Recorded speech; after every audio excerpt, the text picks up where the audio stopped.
أعوذ بالله من الشيطان الرجيم بسم الله الرحمن الرحيم. Le sujet, il est important dans la prière. Quand on dit l'impact de la prière sur l'action, un guide spirituel pour le changement, on doit savoir en premier comment cette prière était à l'époque du prophète sallallahu alayhi wa sallam. Comment les compagnons, radhiyallahu alayhim, ont eu cette guidance spirituelle. Et on va fouiller dans les textes, on va trouver que le prophète sallallahu alayhi wa sallam, quand il a un souci, quand il y a quelque chose qui le stresse, il dit Arihna biha ya Bilal. Oh Bilal, appelle à la prière pour qu'on s'apaise. Quand on va voir que quand quelqu'un il a un péché ou il a commis une erreur, le premier recours, c'était la prière. Plutôt que le prophète sallallahu alayhi wa sallam, il nous dit clairement, as-salatu nur, que la prière c'est une lumière. Mais qu'est-ce que ça veut dire une lumière? C'est une lumière qui va te préserver contre ton ego, qui va te préserver contre ta tentation. C'est une lumière qui va se dégager, qui va se tracer, qui va se voir sur ton visage. Malgré les soucis, malgré les problèmes, malgré les occupations, mais on voit très bien leur visage souriant. On voit très bien que leurs visages, ils sont pas impactés. Mais qu'est-ce qui se passe? Qu'est-ce qu'il y a de particulier pour ces personnes? Tout ce que tu dis, c'est très bien. Ok. Mais c'est pas mon cas. C'est pas ce que je vis. Je veux bien être comme tu dis. Mais c'est pas mon cas. Moi, je m'angoisse, je me stresse, je commets des péchés. Mais comment faire? C'est ce qu'on va voir aujourd'hui dans cette conférence. Quel est l'impact de la prière sur l'action?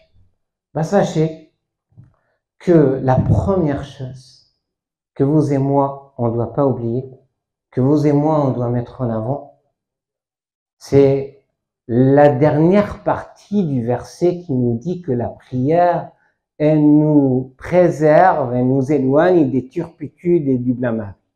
Inna as-salata tanha 'anil fahsha'i wal munkar.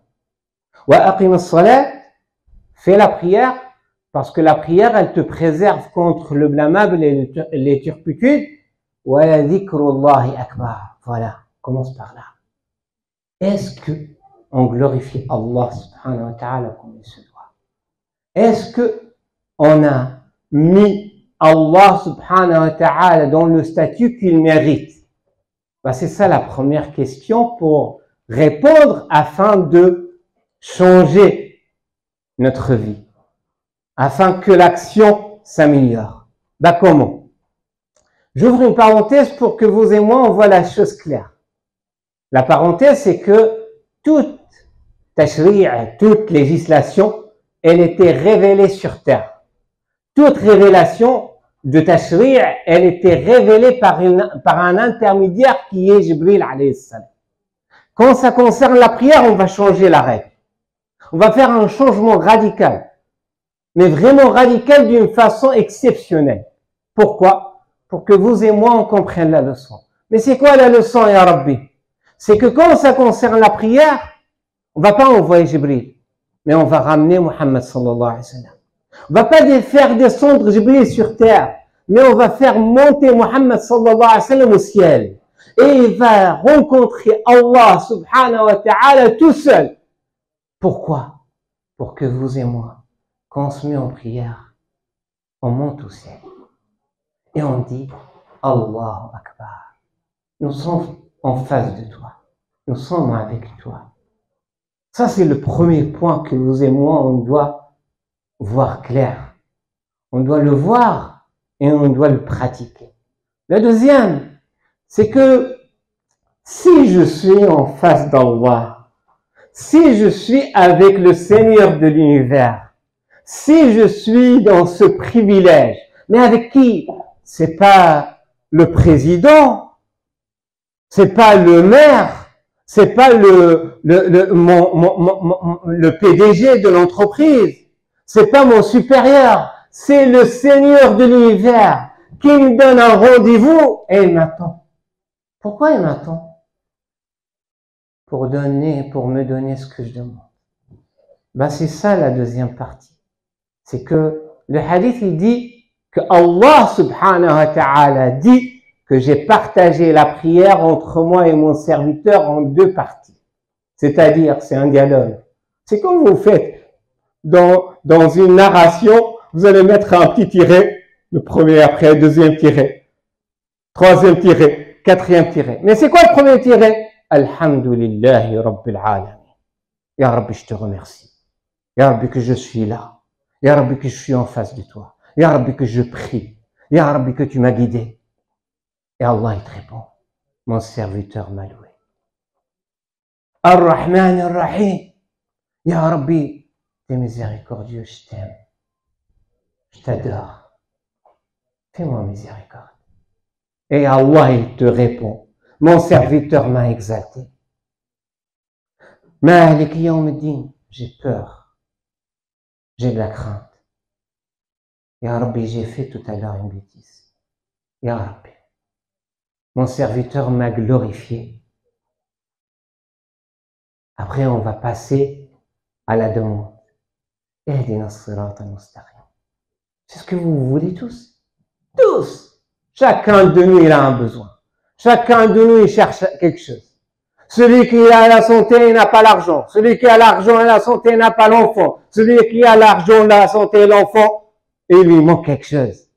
Bah, si en face du Seigneur de l'univers, Ihdina as-sirata al-mustaqim.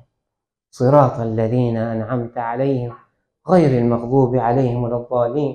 Guide-nous au droit chemin. Le chemin que tu as comblé par ta faveur. Pas ceux qui ont subi ta colère et qui étaient égarés. Mais c'est pas magnifique. Bah, évidemment, c'est magnifique. C'est merveilleux. Mais là, on va faire un changement. C'est comme ça on fait le changement. Mais imaginez qu'on n'a pas réussi le premier changement qui est le fajr. Et on refait l'exercice à Dhuhr.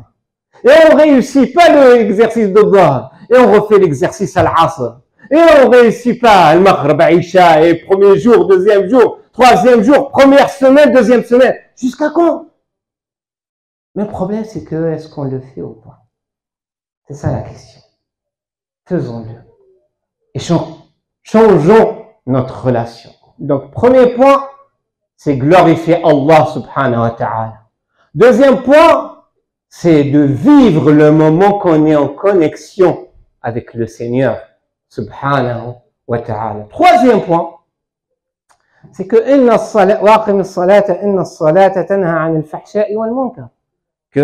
fais la prière, parce que la prière, elle va te priver, t'éloigner des turpitudes, du blâmable. Mais tu vas me dire, oui, mais arrête, qu'est-ce que tu racontes? Moi déjà, je prie, mais je fais quand même le mal, je fais quand même les bêtises, je fais mes péchés. Je te dis, c'est normal. C'est normal pour deux raisons. La première raison, c'est qu'on est des êtres humains. Un jour, un compagnon, il est venu voir le prophète sallallahu alayhi wa sallam. Il dit, Ya Rasulallah, j'ai fait une grave bêtise. Ya Rasulallah, j'ai fait ce que l'homme fait avec la femme sans le rapport. Ya Rasulallah, tahharni, purifie-moi. Le prophète sallallahu alayhi wa sallam, il n'a pas pu répondre. Il est resté un instant. Qu'est-ce qui s'est passé? Jibril, il descend. وأقم الصلاة طرفي النهار وزلفا من الليل إن الحسنات يذهبن السيئات. Jibril, il descend. Et là, le prophète sallallahu alayhi wa sallam lui donne la réponse. Fais la prière au début de la journée et à la fin de la journée parce que les bonnes actions effacent les mauvaises. Voilà pourquoi. Premier point. Deuxième point, c'est que parce que malheureusement, vous et moi, on ne fait pas convenablement notre prière. Mais ça veut dire quoi, alhamdulillahi rabbil alamin? Ça veut dire que je me lève le matin, je vais prier ma prière. Mais je dois, quand je dis alhamdulillah, alhamdulillah que je suis en vie. Alhamdulillah que je suis en bonne santé. Alhamdulillah que je suis bien. Alhamdulillah, alhamdulillah. Et donc du coup, qu'est-ce qui va se passer? Je vais me connecter. Je vais me sentir apaisé. Je vais sentir du bien dans mon cœur. Mais après, je pars travailler, je pars à l'école, je pars faire mes courses, faire ce qu'on fait pendant notre journée. Mais quand je reviens à l'Asr, mais pendant ce temps-là, j'ai parlé de tel. J'ai fait de la médisance. J'ai pas baissé mon regard. Je me suis permis de faire la bêtise. Et je viens à voir. Et je dis Allahu Akbar, mais il n'y a rien.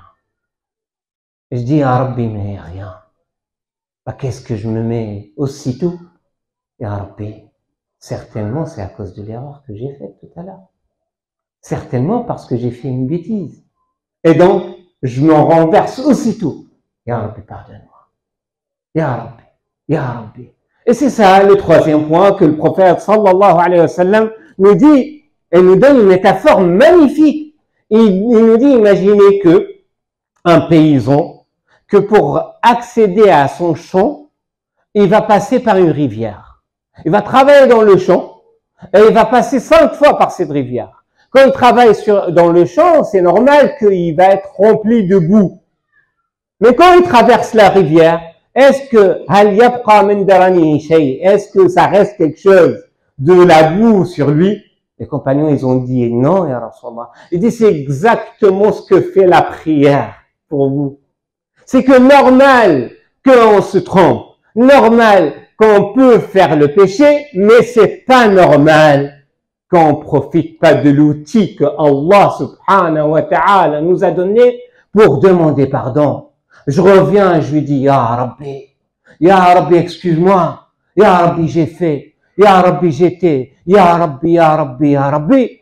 Et là, Allah subhanahu wa ta'ala va nous pardonner. Et c'est ce qu'on trouve parfois dans le tafsir de le hadith qui dit que l'ange de droite, dès qu'on pense à faire quelque chose de bien, il la note. Et quand on l'a fait, il la multiplie par 10, voire 700. Et l'ange de gauche, quand on pense à quelque chose de mal, il la note. Et quand on l'a fait, il écrit qu'un seul péché. Sauf si on demande pardon dans les 6 heures, dans le hadith, dans les 6 heures. Mais c'est quoi les 6 heures? C'est le temps jusqu'à la prochaine prière. C'est que quand la prière vient, tu ne peux pas louper qu'il t'a vu. Tu ne peux pas louper qu'il t'a entendu. Tu peux pas lui dire, t'es Allahu Akbar, t'es le plus grand, t'es le plus grand. Et après, ouais, mais ça, c'est pas grave parce que je peux pas. Ça marche pas. Ça ne marche pas comme ça. Tu lui dis Allahu Akbar, je me soumets à toi. Allahu Akbar, je fais ce qui te plaît. Allahu Akbar, je ne vaux rien sans toi, aide-moi. 4e point, c'est que c'est un outil pour qu'on aura ce qu'on veut. Pour que vous et moi, on aura tout ce qu'on souhaite. Et c'est pourquoi je vais vous raconter l'histoire de Maryam alayhi salam. Écoutez, Maryam alayhi salam, il nous dit Allah subhanahu wa ta'ala wa kaffalaha Zakaria. C'est Zakaria qui a pris Maryam en charge. C'est normal que quelqu'un il prend en charge un enfant et va lui ramener à manger matin, midi et soir. Donc du coup, Zakaria il tarde pour venir. Un des tafsirs que vous trouvez chez Sabouni, qu'il dit qu'il tarde de venir. Donc quand il va tarder de venir, bah qu'est-ce qui se passe? Elle a la faim. Elle peut pas attendre, le ventre il gargouille. On fait comment?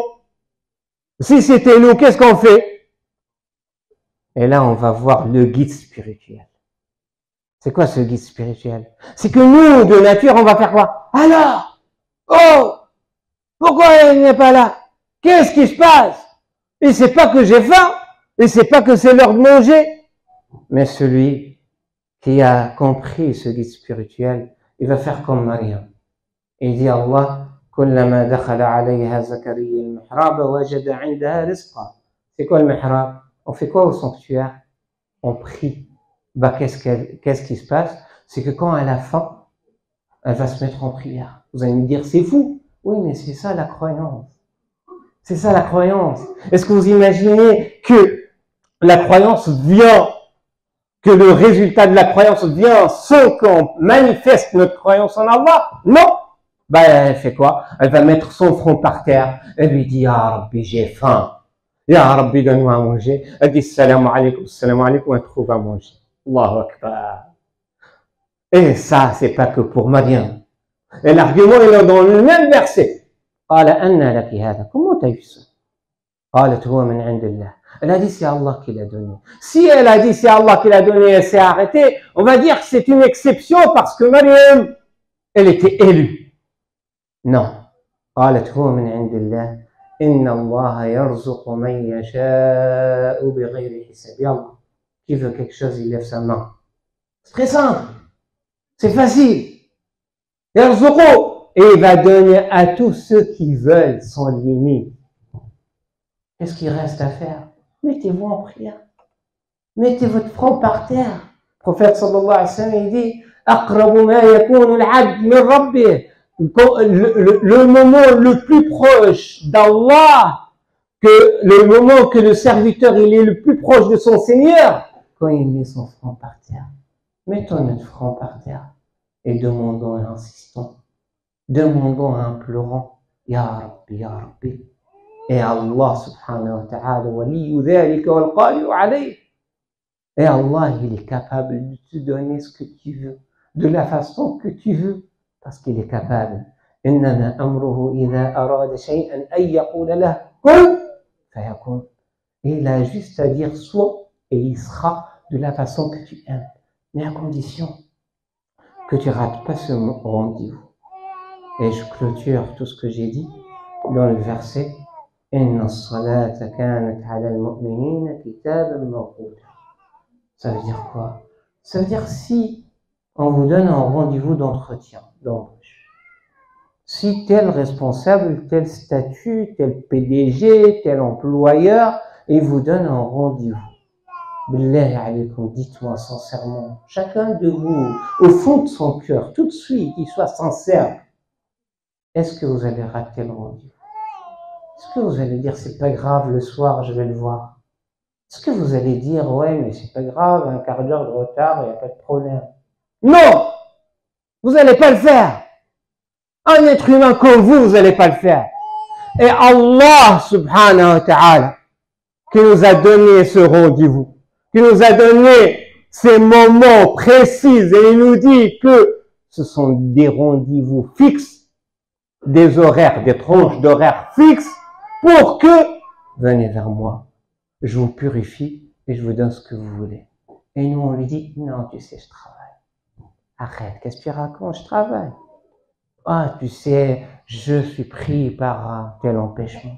Mais c'est qui t'a donné cette santé pour travailler? C'est qui t'a donné cette chose pour le faire? C'est pas lui. Et c'est lui qui te demande de venir prier. Et là, tu auras ce que tu veux, de la façon que tu veux. Et je clôture par une approche logique, si je me permets, pas spirituelle. Pour ceux qui peut-être n'ont pas compris mon message spirituel, Allah il nous a créé corps et âme. Et il a fait que on doit nourrir le corps et on doit nourrir l'âme. Et que le corps, on va lui donner un petit déjeuner, on va lui donner un déjeuner, on va lui donner un goûter, ou une pause café, ou une collation, et on va lui donner un dîner, et le soir, il va dormir. Mais comptez avec moi. Petit déjeuner, déjeuner, goûter, dîner, dormir. Ce hasard, ce nour, c'est pas un hasard. Ben, le matin, déjeuner, la prière de subh. Me dis pas, je vais la retarder. Le déjeuner, c'est boire. Le goûter, c'est l'asr. Et le dîner, c'est le maghrib. Et avant de dormir, l'isha, Allahu Akbar. Dites Allahu Akbar. C'est pas grâce à lui, subhanahu wa ta'ala. Qui est l'intelligent qui va le deviner? Allahu Akbar. Walillahi alhamd. أقول قولي هذا وأستغفر الله لي ولكم فاستغفروه إنه هو الغفور الرحيم وبارك الله فيكم.